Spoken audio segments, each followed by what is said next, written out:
me to introduce you to the panel? Shh! Seriously! Thank you so much. Thank you, Jenna. Look, I would like to introduce the panel convener, who's Jenna Price. This is Jenna here. Jenna's an academic. She's a columnist. She's a feisty woman, I tell you what. So she's a child of a refugee, a wife and a mother of 3 adult children. How many grandkids? January 28, number 1. I got 10. I'm winning. I got the 10. I'm winning. I'm not admitting anything. My children didn't follow my advice and stay without children, without husbands. They ignored their mother. Jenna is the co-author of You Can't Be What You Can't See. And her other interests are education, housing, industrial relations, healthcare, superannuation, and contemporary Australian art. Now, that all fits with what we're doing here. Our other panellist is Jane, needs no further introduction. At the end is Adjunct Professor Eva Cox. Eva, again, has been a long and hard fighter for women's issues over an extremely illustrious career. Eva and I again met through education and how the need to make sure that everyone had access. She is currently an adjunct, I can't even speak anymore, an adjunct professor at Jumbunna Research, University of Technology, Sydney, looking at the problems of Indigenous policies. So that's extremely valuable. Then the next person is Layla Pope, is here. Layla is a tenant advocate, and it is something that Owen became very aware of, is that the issues facing older women and the issues facing younger women in seeking homes and was exactly the same. Age was no barrier, youth was no barrier, and there was more that united us than divided us. So we're delighted to have Layla here. And the last panellist is Wendy Bacon. It seems like this is these are all my mates. But because we have all been activists at some stage, I met Wendy, and she will never remember this, in the moratorium marches, when we both had really flat tummies, perky boobs, and were scary. And so we have worked not side by side, but in parallel along a range of issues, and this is just now coming together here at this time. So thank you very much. So I'm now going to hand it over to Jenna, who's going to have a conversation, and then we'll open it to questions. So these are fantastic panellists. They've had a long experience of fighting for justice for women, except for the one on my right. She only just got here, but I'm going to ask Layla first. Layla, what experiences have you had of ageism? I mean, that I've experienced personally, I'm not going to say many, but... Not that long alive though, so yeah, carry on. I mean, I suppose a certain dismissiveness, like, again, an intersection of being a young woman, particularly having just started my role as a tenant advocate, going to the tribunal, advocating for tenants, appearing before members. Yeah, I think you do get dismissed as a younger woman as either inexperienced or just a bit frivolous or stupid, bit of a bimbo, that sort of thing. That never goes away. Yeah, okay, good. Yeah. Cool, So cool. But I think I do see ageism playing out against other older women more so. One of my friends recently has been sending, she's only just gotten a grad position, and she's sending half her paycheck every month to her mum, who is an incredibly experienced, qualified woman in tech, who's been made redundant and cannot find work. She's been, applying for a year now, and has been completely unable to get back into her field, and her daughter, who's just starting out in her field, is now sort of supplementing her mum's lack of income. So can I have a show of hands? Do you know a woman, an older woman who's had trouble getting work? How many of you? Yeah, terrifying. Thank you, Layla. Eva, I'd like to come to you now. What experiences have you had of ageism? I don't know. I mean, I'm a bit frustrated about this topic. I'm tired of the fact that feminists... Is that working? Yes. Yeah. I'm rather sick of the fact that feminists seem to be always setting ourselves up as victims of something rather than things. I don't want to sit here talking about the problems of ageism. I want to get back to the issue. I want to get back to the issues about the fact that ageism is worse for women because we have already been in a much 100%, but until we identify the problem, we can't undo it. So let's be positive about what we're doing I'm not here. going to talk about ageism. I'm going Fine. to talk about So let me ask. feminism. I'm not very going happy to for sit you to up do here. that, but we're just doing this right now so we can introduce people, and I'm very happy for you to be much more political and talk about structural okay, inequality. if you want to comment about ageism, I'm not sure whether discrimination against me is because I'm a stroppy bitch who's unpredictable. Fabulous answer. Thank you very much. Whether by other feminists I'm found as too difficult because I don't sit there and do things nicely because I tend to swear and do various other things or various other situations, but I'm never sure whether they're because I'm a woman and a stroppy woman or whether because I'm old, because I think I do quite well on the old stuff. I even True example of Q&A recently. intersectionality there. Wendy, what about you? Examples of ageism?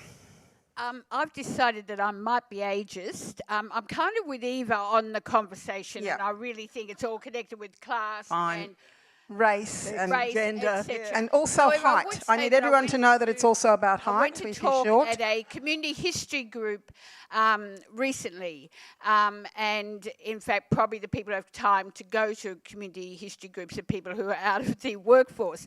But I stood up to talk to about 70 people, and it went through my head, oh, all these people are old. And then, and they all look old. And then I thought, well, actually, I look like them. And I realised that in my head were all sorts of assumptions about the fact I was talking to all these people who looked older. And later I had lots of conversations with them about who they were and what they did. But yeah, I think we all carry around some ageist assumptions. Also, I did put something on my Facebook about being on this panel and got lots of stories, but realised in fact that ageism can begin even, you might feel you're being labelled as old when you're 30. And certainly 50s, 60s, 70s, 80s, 90s. So it's a very subjective thing as well, plus linked to very deep structural issues. So, Jane, in your book you address some of these themes. Can you just give us a summary that takes us forward from the keynote you gave us this morning? Yes. The thing that struck me immediately as we talked about, well, is ageism really a serious problem or not, was my parents are now 87 and 88, and my mother is extremely exercised about voluntary assisted dying. She wants control of the way she dies. Yeah. And the thing that strikes me really strongly whenever there are panels discussing this, or whenever it's on Q&A, or whenever they always have a religious leader, they always have a medical leader, they always have Andrew Denton, they always have somebody, but they never have anyone who is older. And they are basically talking about all the people who are sitting there on that panel discussing it think that it's theoretical for them. When you're, below a certain age, you really in your heart of hearts think, oh, well, I know I'm going to die intellectually, but it's never going to happen. But when you're 88, that's the next great adventure. And we're not talking to older people about the manner of their going. And we've got an aged care Royal Commission at the moment, and we're looking at the way the very elderly and people who are suffering from dementia or Alzheimer or frail and aged are treated by our society. And I think we have to accept that ageism is a real thing, and it causes real suffering, and it causes real suffering for all sorts of people, and anyone who has an intersectionality with ageism, including women, people of colour, LGBTQI. I mean, let's be frank, we now have a freedom of religion bill, which is the churches are going to be able, if this goes through, in aged care homes, of which they run many, or hospitals, to deny voluntary assisted dying to people even if it's legal. And also, they will be able to separate LGBTQI couples or refuse to admit them to aged care. Don't think for a minute ageism doesn't matter. So guys now, and women, guys is, gender neutral, I'm using it. Now is a good time to write to your MPs and to stand up against that bill, because I think it's going to cause us all real problems, no matter how old we are, what gender we are, what sexual preference we have. this is something we all need to stand up against. And I just make a suggestion that writing to your MP is fairly useless. Go and see them. Well, go and see them is The only way great. you get some effect, they don't. Not pay any everyone is attention going to be able to get there, but certainly go and write to them, ring them, talk to them, interrupt them, heckle them, whatever you like. Get on their Facebook pages. They hate it when you're mean to them on their Facebook pages. And I would recommend getting yourself involved because this is going to affect all of us. And I guess when we speak about intersectionality, we recognise that men suffer less from when there's an intersectional issue. So in what ways, all of you, would you say that women are affected more by ageism than men, and what are the structural issues around that? How can we shift that? Jane? Well, I think one of the obvious ones is that for women, our currency often remains whether we are attractive to men. And so when we age, we become, I think they literally disappear us. It's as if you don't exist, you aren't seen, because you're no longer attractive. No one wants to fuck you anymore. Now, frankly, I think that's nothing but an advantage. But it's awesome. Hold on. I like sex. Hold up. Look, both you and I have husbands who still want to, mainly Jenna, because they haven't got any choice. But Good point. it's not like anyone else would have them. But it is intensely liberating not to be the centre of the male gaze anymore. It really is. But for a lot of women, the idea of invisibility when the only currency they've ever had is how attractive they are, and that is what they have traded in life, the idea of getting old is annihilating. I think men, although I said up there, I think ageing is actually often harder for men. They don't realise it's going to be, because for them it's all deficits, and for us there are some benefits. Another one is you don't get periods anymore, and there's simply no downside to that. But so we get some advantages as well as disadvantages. But I think that for women in particular, because we are so judged about whether men fancy us or not, it does affect our ability to be visible. I'd just like to extend on that point a little bit, and I think it becomes slightly more generalised, and I'll use the media as an example, but I'm sure it applies in other industries, and it certainly applies in ABC television, where you see, even though Eva has been on Q&A and Jen has been on the drum, you do see an absence of women with grey hair. But I had a personal experience of this where I went in actually to do an interview for a national current affairs program. And I knew the reporters involved, and one of the things that the reporter said to me almost as soon as I got out of the taxi and we said hello was, do you want makeup, wrinkles, etc., etc. I wasn't even really thinking about it. I'm actually not concerned about that. But then I realised that they were all there was even photoshopping, etc., going on, so that those women could continue. And they're not women who've only got their appearance, who don't feel like that. They've got enormous knowledge and skills, but they are disadvantaged. And I think that is the combination of sexism and ageism at work. And I think anything where visual appearance is going to matter, it's particularly... But I think one of the sort of problems that we're leaving out of this is the fact that I raised earlier, which is that we are still all primarily involved or largely involved with the unpaid stuff. So obviously as we grow older we don't have the money because we didn't earn it in those sorts of periods, and so therefore we come into ageing with more of an experience of being outsiders than we did of being insiders, and I think that actually does make it uncomfortable for women, but on the other hand we're sort of more used to it. But I think we've got to actually start coming to it. And I mean, if people are making the comments about different groupings and how it acts on on people of colour, people of all of those things there, I think we've also got to recognise that certainly certain things like Indigenous communities have a huge respect for older people. If you get called auntie, it's a real plus. And some of the other groups that have come to Australia also have those things about actually valuing their elders. So what we have is a peculiar version of the Western European civilization they're so busy trying to, maintain, which is basically sort of talking about masculine roles and not feminine roles, and older people sort of drop out of the workplace roles in a different sort of way. But I think we've got to stop defining ourselves by our paid jobs and start revaluing the social relationships and have a look particularly at Indigenous communities. I mean, somebody said to me recently, how do we manage if we don't have a paid job? I said, well, ask the First Nations. They've been doing it, for 60,000 years before we fucked it up, And I just think we've got to start actually questioning these things rather than setting ourselves up saying, poor women, we are actually discriminated against in that. Let's take over and change the discrimination. I'm just going to interrupt now and say that I am still glad to be full-time working, and I've been full-time working for 40 years. And for that reason, my superannuation is in, I'm embarrassed to say, glorious shape. So I would say that while it's fine for us to say our unpaid work is important, I think it's also really important for us to recognise that our paid work is important, to be paid along the way at appropriate rates, to continue to have superannuation when we're on parental leave.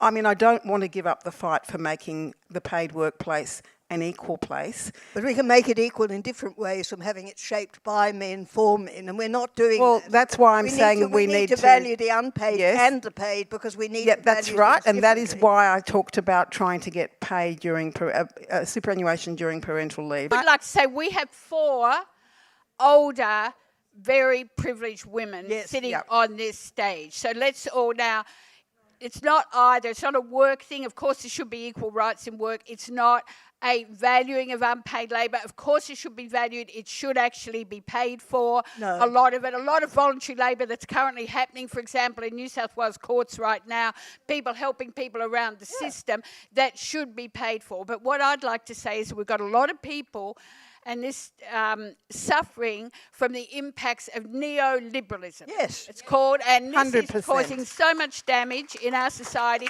and contract employment. If you've got a permanent job, you're in a relatively good situation. If you're in your 50s, and I know personally people in this situation, the IT industry, already women disadvantaged, lose your contract, it's going to be near impossible to get back in. That's what people are facing. And then if you've got a mortgage, you could end up homeless. I think what Jane said this morning, that is the sort of situation we've got to address. And we've got to do it collectively. And actually, before I shut up, I would just like to say I've been thinking a lot lately about the women's liberation movement. I'm all for lobbying. I'm all for social media. I'm fully on board with all of that. But we have to really think about our roots, about self-help, about community organising. And quite frankly, I don't think we should have let that boopers home situation continue.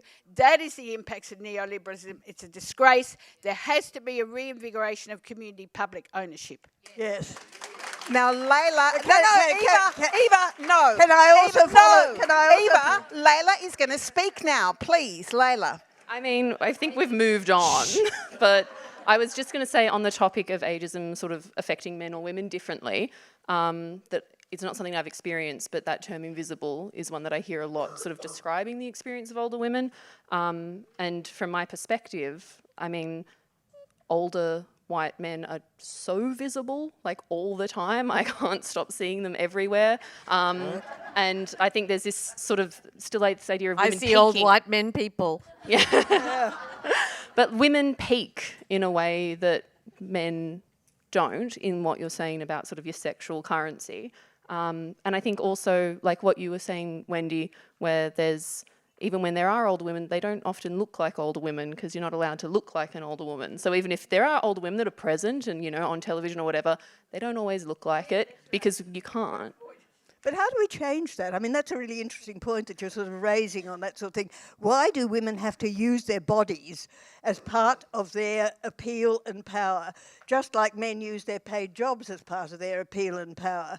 You know, maybe these are some of the things we should be changing. That's why I think we need to fix the welfare system, Wendy, but not just fix the workplace system, because there's a very large proportion of women that don't actually get into the workplace or drop out of it. So let's go for a universal social dividend to compensate us for all of the unpaid work.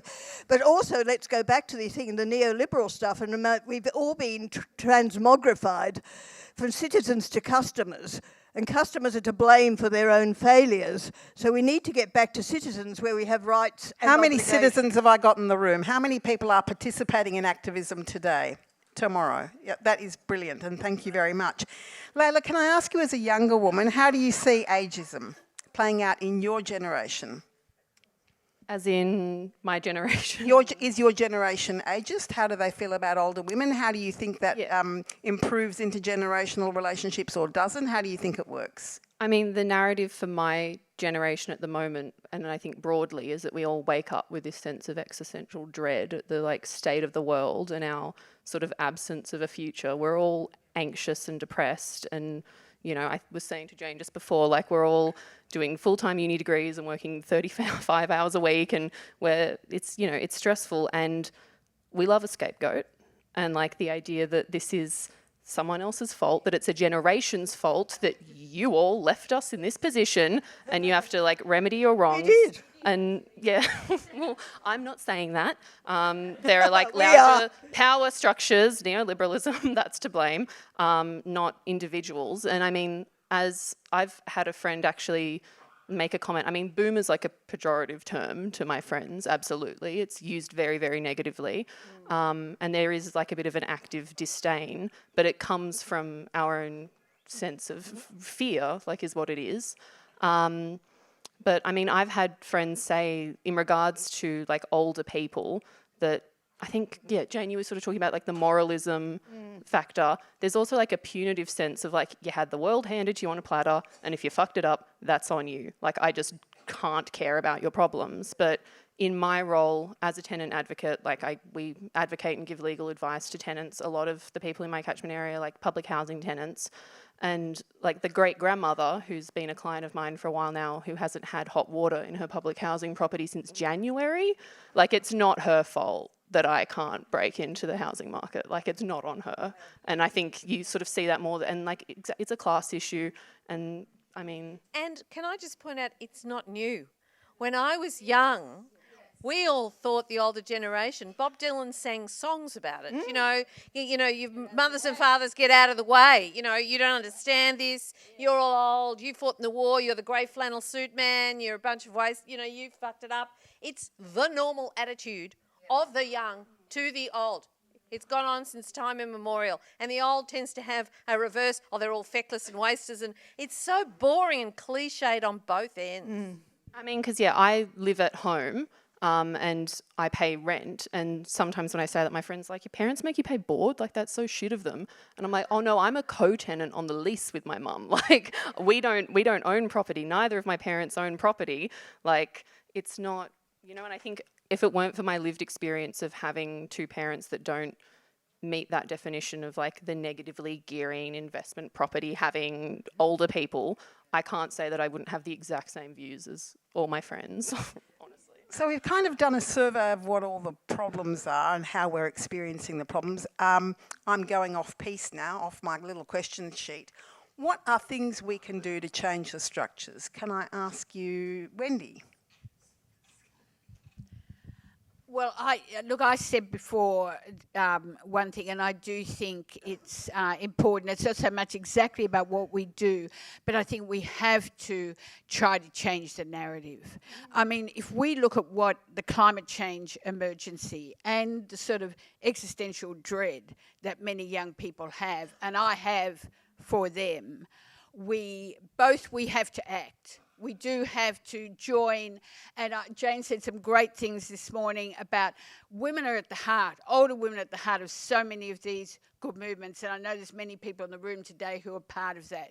We have to be energetic and continue that. But I think we also have to have a different narrative, have a different vision for the world, because things are really at the worst in my lifetime, I think, now. I was born in 46, so I'd say they are at the worst, most dangerous tipping point. So is it just the language we need to change? Yeah, I think we have to talk about some of the things that were being talked about more in the 90s about global capitalism, about neoliberalism. We cannot accept that this is the best we can have, because it is going to end up in ecological and massive poverty, refugee, climate wars, etc. So that's sort of talking about the bigger ideas and not everything being just what is our next step, who's the next politician we're going to ring. I think we have to do it, and I think it's quite hard. I've been rereading some of the old feminist books to try to get my head going again in that direction, because it's very easy to lose it. Eva, what are the top 5 steps for dismantling neoliberalism? Well, I was just to add a bit of sort of biography in it. I was born in 1938, 10 days before Hitler marched into Vienna, and I was Jewish. So I've got a very long feeling about trying to keep into a more make societies more civil, because of the situation. If you go back and have a look at the Weimar Republic, there's lots of characteristics. We need to build trust. In order to build trust, we need government to look as though it's doing something for the voters and not just big business and their mates. We need to actually start really looking at the fact that we probably can't increase growth, because the more we increase growth, the more we make ourselves vulnerable to the environmental stuff.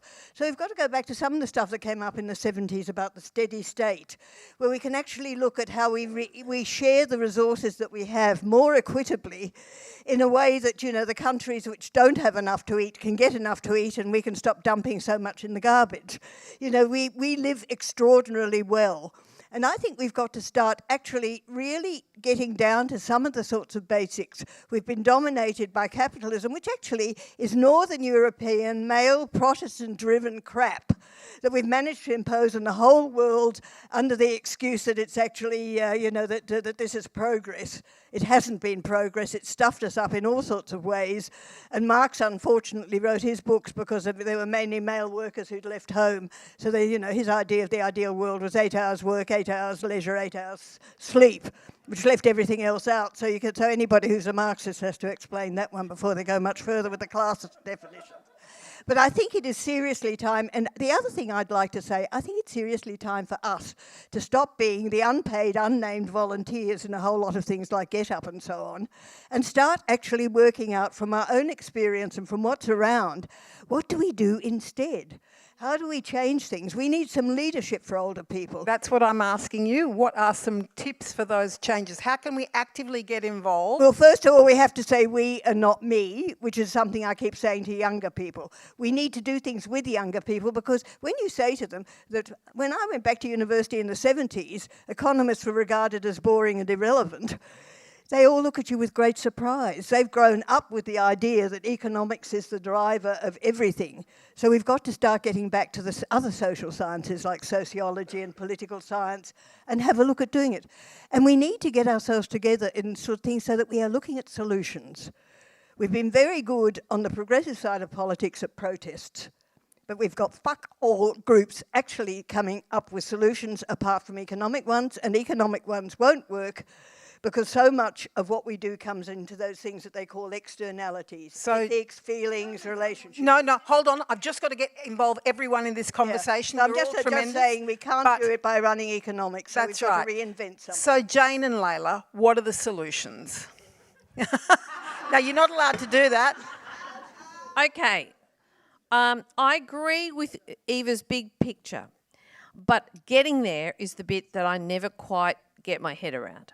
So my problem is that I think that in the end, we have to work with what is for the moment.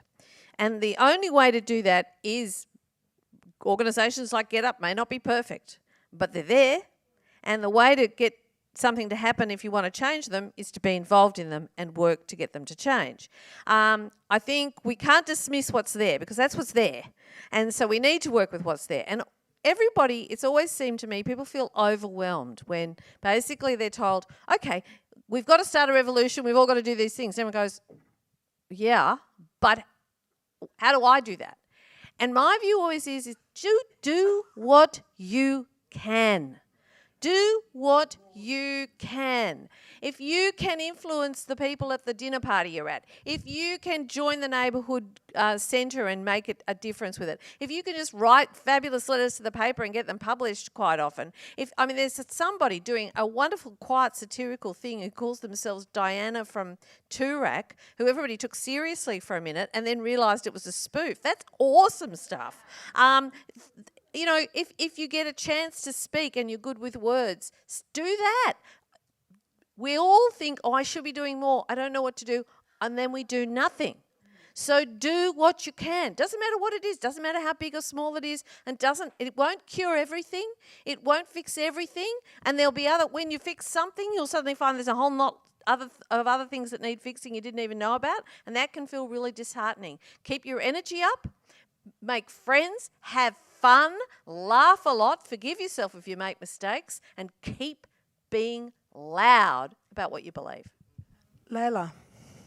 Are we fixing ageism or fixing society? Society. Okay. Ageism is a function of society. So great question though, right? Yeah, the best question of the day so far. Go. Look, I haven't figured it out yet. Well, nor have we, and we've been Obviously, trying for a while. a political restructuring of society. I'm not sure how we're going to get there. I think bringing the two together, something like ageism as a concept, wouldn't matter if we had a proper welfare system, if we had guaranteed housing for all, if we had fixed this superannuation thing, Universal basic income, universal basic glorious. income. Yes. These sort of concepts or these like little micro, aggressions that we have between each other as a society, like if we had a safe and secure system which could protect everyone, not just the most vulnerable, not just the most old, not just the most female, figure it out amongst yourselves. I don't know. Yeah.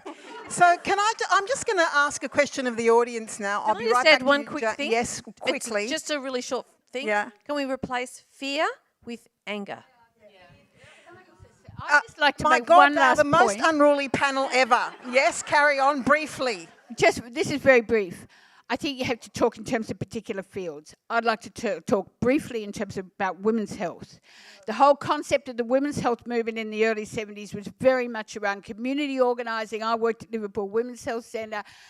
A lot of that same work could happen now with older people and health and exercise in communities, organising. That's basically what it's about. So great. Now hold on one second. I just want to ask the audience something.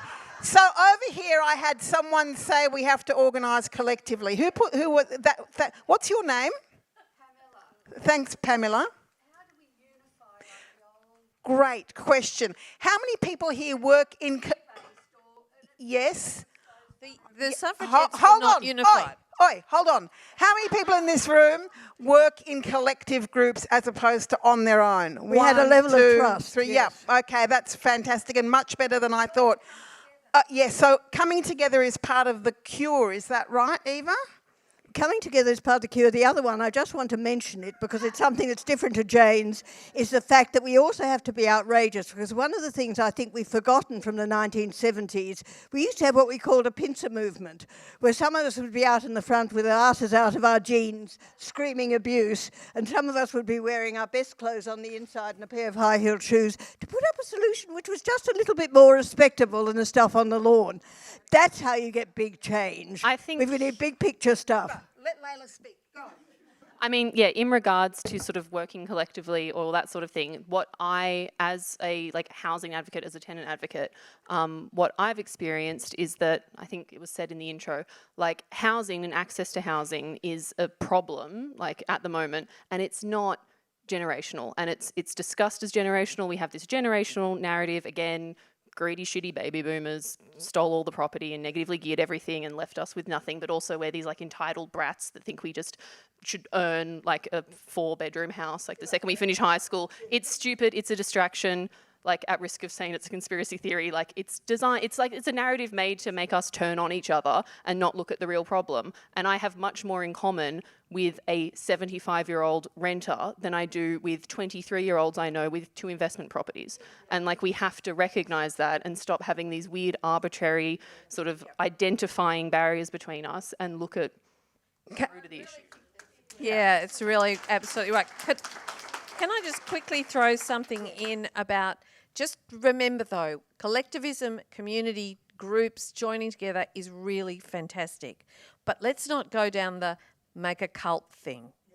Because I don't think anyone here is anyone here cultish? No. You need to tell me now. But there's a lot of stuff out there. The idea that, for example, the suffragettes were unified, they definitely were not. They were totally divided. They split up heaps of times. They fought each other furiously. The fact that there is disagreement, the fact that people have different views about feminism, about ageism, all that sort of thing, that's not a bad thing. That's a good thing. Makes that's it stronger. dynamic and What doesn't vigorous. kill you makes you As stronger. long as we don't just bag anybody that doesn't agree with us. So that's one of the problems at the moment. Now, are you clapping or do you want to ask something? No. So one of the things I want to say about this is that I reckon it was easier to be outrageous 30 years ago than it is today. I know that when I have made various statements on Twitter or on Facebook, really terrible and terrifying things have happened to me. So a few years ago, I was talking about rape and domestic violence services. I got a phone call to my office, an actual voice message left for me, naming my daughters and threatening to rape them. And that was just really, I mean, actually, it was 6 years ago now, and every time I tell that story, I get extremely upset. Last week, I went on the drum and I talked about opening our borders to Kurds, and the hate mail, and so I'm Jewish, if you didn't know, I am Jewish, bookending here. We're very outspoken. The anti-Semitism, the caricatures, the threatening private messages in my Twitter, I mean, it is harder to do that. And although I would like to be able to say, I can take that, sometimes I can't take it. But I think, Jenna, the point about that was the point that I was making about the Weimar Republic. That's what happened. People stopped trusting the government. They went for the more right-wing stuff, which are getting things of Europe. It's a lack of trust. And we need to get back to the idea that we need to make democracy trustworthy is one of the things that people need to see the people that are in power as potentially at least representing them, even if they disagree with what they do. So I reckon social media has when totally people feel subverted fragile and they feel that, then we get racism, then we get exclusions. So we've got to work on that too. We've got to work on the fact that we have a huge trust deficit and we need to do something about it. I'm not entirely sure whether we can ever trust social media platforms, to be honest with you. I think they're very problematic. But they're also fantastic for organising. I mean, there is no better medium to get people along to a rally, to sign up for something, to put pressure on politicians than using Facebook, which I constantly say to myself, I'm going to delete Facebook, yes. I was just saying that I've got, so I'm in my late 50s and I've got friends in my middle 60s and stuff. And we've kind of collectively said to each other, we are going to look after each other. I will never let you be homeless. You will always have a place with me. Yeah, and that's really an important thing about community, and it is very subversive to do that. Yeah. But the thing that I think is interesting too, we're very wary of talking about the role of spirituality in all of this too. We never mention the word spirituality because it's evil in Australia. But it's about principles, not religion, about making the distinction between religion and spirituality, and the spirituality of connection that provides a net that, so I'm not going to fall through the cracks. And I'm going to say to my friend, you're not going to fall through the cracks either. And that becomes a spiritual nexus between us. This is good. It's like a kind of Amazon Acres thing. I'm going to be in terrible trouble if I don't stick to some questions. And I'm going to take your question, and then I've got to go back to these questions. Otherwise, I'll be in trouble. So when we go down to the question, we need to send it. Oh, okay. Can't hear. Yeah. Okay. Right. Can you stand up and speak really loudly because I've just been reprimanded again? Go.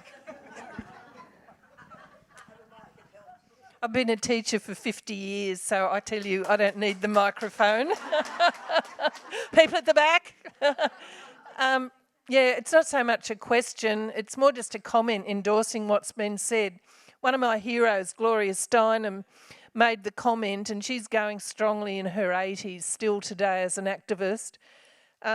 She said, voting is not the most we can do, it's the least we can do, because democracies only exist for people that want them. Thank you. On the issue of trust. Layla, speak. Just like what you were saying about like connectiveness and community or whatever, I think that's one of the things that's missing from my generation, and we all feel like hyper alienated and hyper isolated from each other, from any broader sense of community. And I think especially bringing it back to housing, what I'm seeing more so with people of my age is it's inconceivable to think that they could have secure housing like of their own on their own terms. They don't have enough money for a deposit. They don't want to get into renting because renting's atrocious in this state. And so what they're doing is pooling their money together and buying investment properties way out where they would never live, and then sort of getting into these positions of power and of ultimately exploitation and whatever, because it's like the only way that people can imagine themselves getting ahead. And yeah, I hate it. Yeah. Can I just pick up a point here that was saying, you were saying that you take care of your friends. I think the ultimate test of a good society is we take care of strangers. It's easy to take care of people like us, and that's part of the problem we've got at the moment. We tend to focus on people like us, and what we really need to do, it's the whole social capital thing I did years ago in the Boyer lectures, that it's trust of strangers that makes societies function, not just the trust of the familiar. So speaking about trust in institutions, we have hospitals shut down when a baby dies. We have people dying in aged care centres, and no one does anything. I mean, I don't know how many of you watch the ABC News with kind of gloomy fascination on aged care, but there was an absolutely shocking experience of an older man there who was being medicated beyond being able to ever recover. Why don't, I'm going to ask all of you, why don't the aged care institutions treat their treasured residents with respect? Why is that happening? Yeah. So would it They're work for if profit, they they used to be not. Guys, we're going to go to the audience soon, but because I have to give up my beloved microphone, you're just going to have to hold on, and then we're going to have a roving microphone. I'm going to get these people to get their unruliness, thank you, Annabelle, out of the way first. And yes, okay, aged care. Well, I think it's fairly clear in the case of the aged care that it is a very exploitative system with people on very low wages. I've certainly been into them, very little training as well, huge problems in the system, but it's for essentially a very heavily publicly subsidised system where profits have been made. What I can't believe is that we cannot push for a system where that is just unacceptable. There should be a public inspectorate of, in that situation, the subsidies stop, the public managers move in, and becomes a publicly run situation till those people can be found other places. But the fact is, all of that happened with that Bupa stuff, and no one even seemed to have that suggestion that there was a solution. We somehow just look the other way. Well, what is happening today? We've actually got no idea. It's just like prisons. We've got no idea there either. Actually, But that's a hyper-capitalism of the fact that our government now has to make a profit on everything it runs. The community sector has to make a profit on everything they run. Who the fuck said that making a profit actually worked? This whole idea of competition, they're beginning to find out it doesn't work. So let's start pointing out that it doesn't work for people who can't afford to pay for things for a start.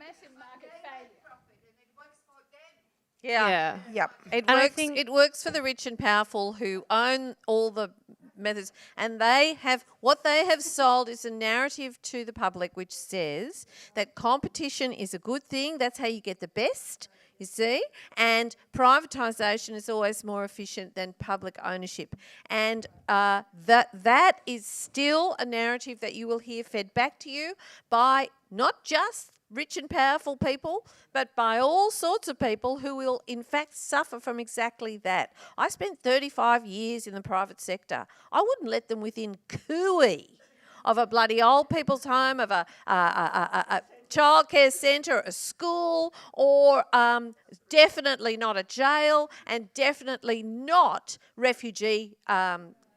It couldn't be more wrong. Can I ask everyone in the audience to please go to the ABC website, and there's a lengthy and rather dull survey about... No, hold on.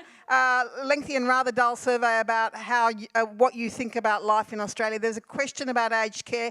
I'm trying to get the answer to would you ever want to live in an aged care centre to 100%. Go and vote today. Layla. I think on top of everything that was already said about just like the nature of that sector and it being sort of this privatised for-profit industry, on top of it, I think there's a lack of outrage when these things happen because under neoliberalism and at this point that we're at in society, we only value people on their output and their productivity, and older people reach a point where they're no longer productive. You're deemed useless, basically, and ultimately, like, just with the comparison of there being like the childcare example and the aged care example, children are the workers of the future, and they're like, you know, they will be productive Taxpayers of eventually. the future, in fact, yeah.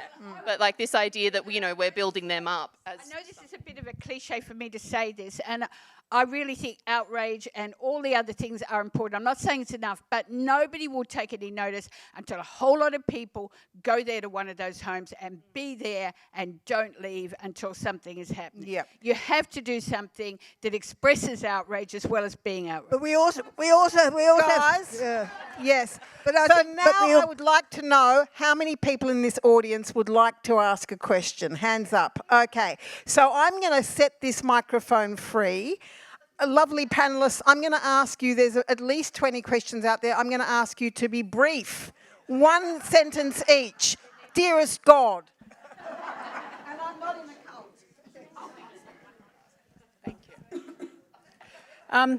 You asked the question about aged care, and the reason aged care hasn't changed is because the same people that ran our orphanages run the aged care, the churches, the charities, the same people, even the same names. That's why it's run like it's run. Yeah.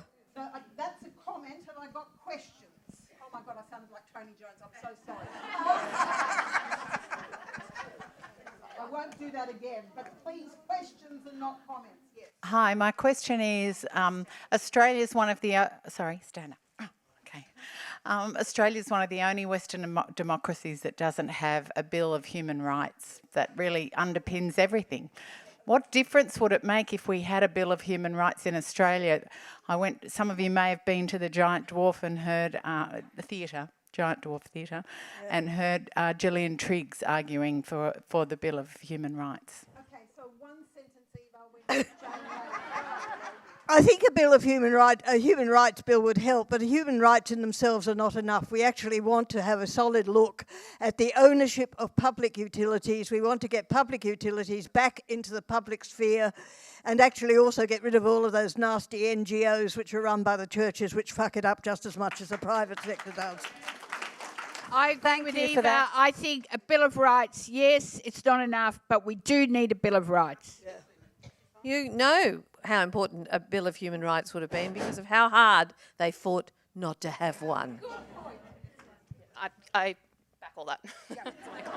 Can I just have say a it was question. ridiculous of me to say that we shouldn't have comments. I think what I really want to say is, can we keep everything brief? Brief. You were fabulously Yes. brief. I'm just trying to make sure we get to everybody because, my God, I've never seen so many sprawingy hands. Next sprawingy hand, please. I'm already up. Great, yes. I won't even ask. Just stand up, everybody. Go. So we had one of our panellists talk about the we's. You know, what's wrong with this whole group of us? And when the hands went up, those that are working in collectives, what's wrong with us partnering with each other and, you know, working out a framework to sort of actively do something? There was this young girl, yes, today she's in Wollongong University talking about climate change, and she's a great advocate of Greta, but she's doing her HSC now outside of the school system, the only child that's doing it. She's a remarkable young girl. And she's got students from different schools on this collective. And the questions that she's asking them and who she's partnering with is just quite remarkable. We need to be partnering together. Let's work out a way where we partner together collectively so that we're not just ringing up I speak to politicians, or I've partnered with them for 40 years. And we've gotten a lot done for forgotten Australians and adults who grew up in institutions as children. It's quite remarkable what we've achieved without any help from governments, etc. But we've had to partner. We have a whole group. Hello? Yes, we've got... Okay, collective, working together, partnering. Okay, question here. I want to know why you just have invisible and unvalued and also didn't add abused to the title, because I think older women are also abused. We are not just forgotten, but we are trodden down on. And I'm afraid we are just not, as the treasurer keeps trying to tell me and us, We're part of an economy. No, we are part of a community, you nut. And I'm also wanting to tell him there is so much xenophobia and discrimination happening, as my home affairs people keep trying to tell me. I want to know what we are going to do about it collectively and individually. Just on the first one, I just think we've got to make it very clear that we want to be citizens and not customers, and we live in a society and not an economy. That's a slogan I've been running with for some time, and I think it's really important. The second question I think will improve if we do a lot more about trust, because a lot of the xenophobia and various other things are rising because the government is deliberately playing games to create antagonism to people who are not like us and don't have Australian values, whatever they might be. I'm quite glad I don't in some cases.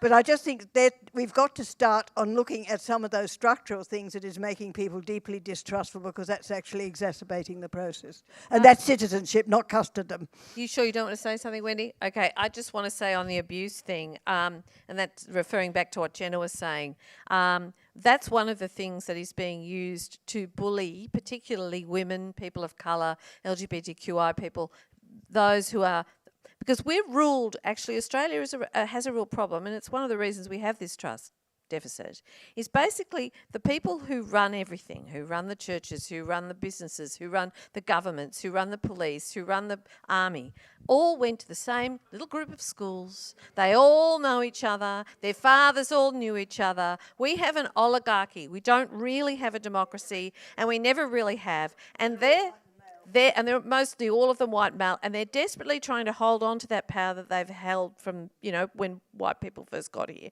But I think that the abuse is the tool that is being used. And basically, we've got to recognise it for what it is and go on anyway.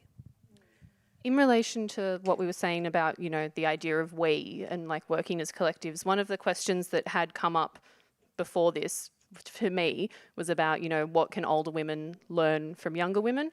And it sort of stumped me, and I was thinking about it. And I think in that context, those terms of like older woman or younger woman, they're so vague and they're actually quite unhelpful because they're not groups at all. They're so varied. There's so many intersections. And so instead of sort of anything specific that younger women can teach older women, what's a much more helpful thing is just to refrain from judging those perspectives and to actually engage with each other with a genuine curiosity about what is shared, what is different, how is my experience from yours, what do we have in common, and then kind of going from there. Thank you. We have a question here. It's not a question.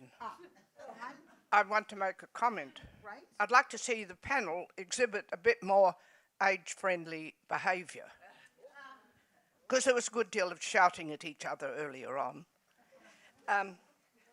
I want to warn everybody in the health area, because I had the experience this year of a doctor saying to me, as he's writing a script for me to have a ultrasound, I said something about being 90, and he said, "What? Are you 90? I wouldn't have written this if I'd known that." And this indicates to me that the medical profession have silently decided that if you're over 90, you don't get extra treatment. And I think it's one of those specific things that we should be attacking. The only comment I'd like to make about the fact that we shout at each other, I think that's something also that women have to get a bit tougher about, that sometimes it's quite useful at being able to shout, raise voices, as long as we do it within a reasonable respect for each other. Because otherwise, if we've got to be too polite, that's one of the problems that a lot of women have had, that they haven't been prepared to be rude enough and intrusive enough to actually get the thing on the agenda because nobody asked them to speak. I love being shouted at, and I love shouting back. And in fact, Jenna and Eva, I've worked with them both, and I have to say I kind of learned a bit from them. Not that I think I should have had to, about being prepared to sort of Stick your Just neck you've out. got to stand Be up for pretty rude yourselves. if you need to. Could I just say, and in answer to the question about health, and that's really disturbing situation to have. Someone to say, I wouldn't have recommended this if I'd known you in 90. But today in The Guardian, there's a report of research that does not really surprise me, that comes from the UK, but that women who go reporting symptoms of heart conditions are more likely to be turned away and not treated than men. That's a report today. In the last 2 years, a friend, one early in her 80s, one late 70s, one lived through it, having been rejected for heart treatment, eventually got a pacemaker. The other one actually went to hospital, went home, and subsequently died. So I've got no doubt that ageism in the health sector is still a real issue, and I feel there's a huge amount of work to be done through the women's health movement on these issues. I just want to say something about the shouting. I do remember standing at a podium just a little while ago saying, please get angry, it's really important. So shout your heads off. Layla, how do you feel about the shouting? Did you feel worried or okay? Oh, I love a shout. Oh, good, excellent. She must be friends with my daughters. Wonderful. Great. Thank you. Okay. Mind you, that's how it almost always happens. Great. So we've got a question here. Thanks, We're going to Jenna. listen to the question. Thank you very much. It's a comment and a question. I'm Hayley Foster and I'm the CEO of Women's Safety New South Wales, and so we're the women's specific domestic violence peak body in New South Wales. It was just a comment. It was in relation to looking after each other, as with older women looking after each other and making sure that when we're in need, that we do look to each other for support. We're receiving increasing numbers of older women coming to us for support around abuse issues. But as we know, the nature of domestic and family violence is such that isolation is a really big part of that, being cut off from your community, being cut off from other women and networks in communities. So a lot of these women don't have people that they can reach out to. So I did have a question really for the panellists as to what we can do, what solutions do people have, or ideas you have of what we can do for those women in terms of reaching out and looking out for them. Okay, hold on. I'm just going to let Layla go first because you don't have any solutions. Okay, fine. Eva, go. I think part of that goes back to what I was saying before on the sort of local level. Community has disappeared. Community development as a concept, which was fairly big at one particular point, has disappeared. Neighbourhood centres are only funded as subcontractors for the state government, so they can't do things like organise things. We have public spaces that used to be able to meet people in, and now they've been privatised, or they've actually, been changed so that they're rented out so that they provide subsidies. We need public spaces, we need places to go, we need people who can organise things. I mean, I live in Glebe, there's a very large number of single people living in Glebe. Often they live in a sort of boarding houses and things like that. There's really nowhere for them to go, and that's an inner city area, and City of Sydney is better than a lot of other councils. We need to get back to the idea that we live in communities, and we need to have available community services, and the arts need to be put back to something we share, not something we buy or has to make a profit.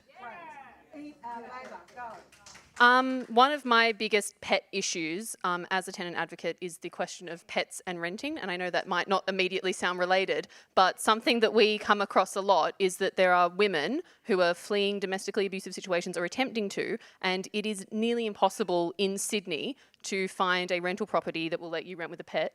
Okay, just let me ask a question. Annabelle Daniel, can someone pass her a microphone? Yes. Could I just say something? Yes. Yeah. I don't want to specifically recommend particular things, but I wanted to tell everyone here that I know the Women's Electoral Lobby, and I think there'll be more said about this afternoon, and they're following on from the abortion campaign, are launching a big housing strategy, affordability, proper political campaign. I think the whole issue of housing and safety and cooperative forms of housing for older women really should be on the agenda of that campaign. I just want to say isolation is, as we all know, a real symptom of a controlling man who is, one of the first things to do is divide the woman from her family, from her support networks, from her friends, get her to leave work, the entire thing that goes on. And that makes it incredibly difficult for those women to actually seek any help, and that's the whole purpose of isolating them. But we do need to have safer spaces and community organisations. But the one thing I've been on about for a long time is we have public schools in every area. And what we need to have is our public schools also having other services either attached or part of it. Now, that has to be worked out because public school principals go white when I say that because they already have so much responsibility and they're saying we can't have strangers coming on site so it has to be worked out in a way where maybe there's a part of it. But also childcare centres, because when childcare centres used to be not for profit, they were actually places where people met other people and older people can go most of those women either have to take kids to school or may be involved with grandchildren if they're older. That is an area where they can actually subversively, and also social media. Everybody's got a phone, and Hugh Mackay gave an Australia Day speech about how exactly what Eva's talking about, the lack of trust and the fact that we've got into judgment of others rather than compassion for others, and that's destroying the fabric of our society. And he said, start in your own street. Start in your own street. Know everyone and check if you haven't seen them for a while. That's easy. We can do that. Annabelle, can I ask you, so Annabelle is the CEO of Women's Community Shelters, have I got the name right? Yep. So can you explain to me what happens when women come to you with pets and children or both? Yep, I can talk to that. Certainly what we do, and we have for those of you who don't know what we do, we have a network of grassroots organised community women's shelters around New South Wales, which have really given me hope and inspiration and absolute joy in seeing and stewarding community organised and owned women's shelters and responses to this. Certainly part of what we do is we call on local communities to resolve those things in the instances either tapping local vet networks to foster animals, or wherever possible we'll accommodate them within the shelters, or finding local families who are prepared to foster animals as well for women who might be experiencing a crisis. And what we really see is actually an overwhelming, dam-bursting, joyous uptake of being able to do something about domestic and family violence in response to those kinds of things. So we're happy to be a community when we're directly called upon, is that right? Well, when people are provided a channel, I think it's really... It's where really, they feel safe, yes. Yeah, it is very easy to say we must do the thing, but who is going to seize the leadership to drive it? And that's very much about providing a backbone organisation that supports others to come together and harnesses efforts towards a common goal. That's what we do. How many leaders have I got in this room? How many people would identify themselves as leaders? Come on, I want some more hands up. Everyone on this bloody That's something stage. women. Why do women avoid doing it? Yeah. Why do women avoid leading? So we've got we've got about 3 more minutes, I think. 2, 1. Yes, okay, go, yeah. Hold on. I'm in trouble. I don't need a mic. Everyone says that, but I'm partly deaf, so please use a microphone. What we need is some mojos. We need somebody who has got the experience, who's got the media on side with some sort of get up and go thing so that we can actually have the come on Aussie, come on community, let's trust each other. So all we need is that Can I just say, run a mile from that solution. Run a mile. It won't work. That's the sort of thing governments do. That's the sort of thing that the organisation, that's the thing the fossil fuel industry is doing at the moment with their, we think big, clean coal. That's the problem with that, is it actually creates the opposite of trust. Yeah. I've been fortunately given 3 more minutes, so questions. That's good. Any other questions? Yes, up the back.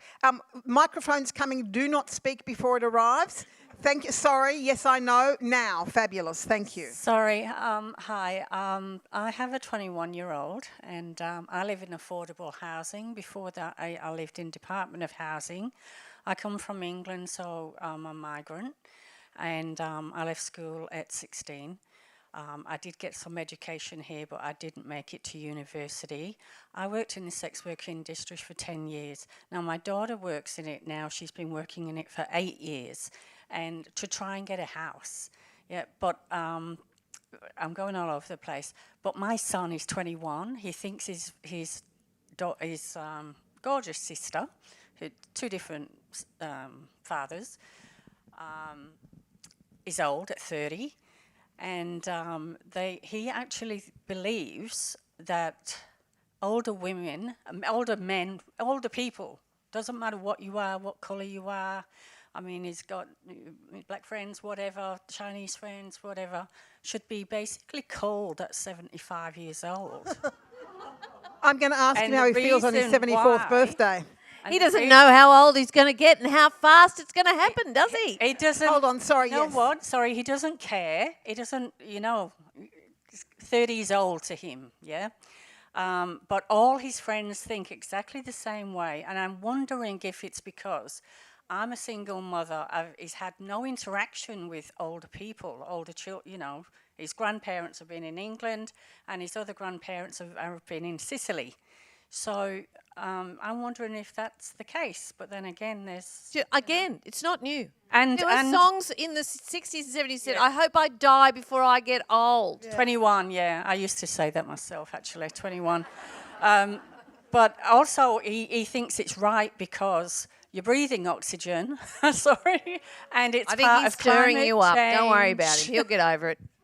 I'm only a couple years older than your son, and I definitely have friends that express the same view. And back to that question where it was asking what can older women learn from younger women, I don't know what older women know because I don't associate with older women. I don't spend time with older people. Aside from right now, it's not part of my life. I don't really have much of a relationship with grandparents. I don't think we have much of a culture of care and community in this country. I agree. We don't really interact across generational lines very often. Can I just actually mention a point that we just really haven't mentioned? It's that unfortunately, the existence of social media is likely to make it less likely that we do face-to-face meetings, less likely that we see each other, which means we've got to make more of an effort to make people comfortable with strangers, to make them comfortable about being out of doors, to make them comfortable for walking down the street. Because we are actually getting rid of a lot of that. Yes. I'd just like to say, I think that that must be pretty tough when you're sort of dealing with all of that anyway, and then you've got people telling you belong to a generation should be cold. I think really just look after yourself, think about yourself, make as many social connections with other people as you can. I know that I hope that doesn't sound patronising, but basically look after yourself because that could be pretty debilitating, I think. And please send that son to me right now. This lady here, thank you, go. Yep. Shirley Randall. I'm an ambassador for Dignity, and Dignity has 24 houses around the suburbs and a bit outer suburbs, and takes in homeless women and men and keeps them for 2 weeks. They can't have them longer than 2 weeks and finds some rental after that. They also take pets and people with disability. But they've also got a new initiative about intergenerational housing where they're putting older people with younger people. And I think that's a terrific initiative, not just in Dignity, but also it's happening in the community where older people and younger people are living together. And I think that, again, is something for the future. Can we please give that fabulous commentator a big round of applause? And now I'd like you to give our fabulous wrangling panellists an even bigger round of applause.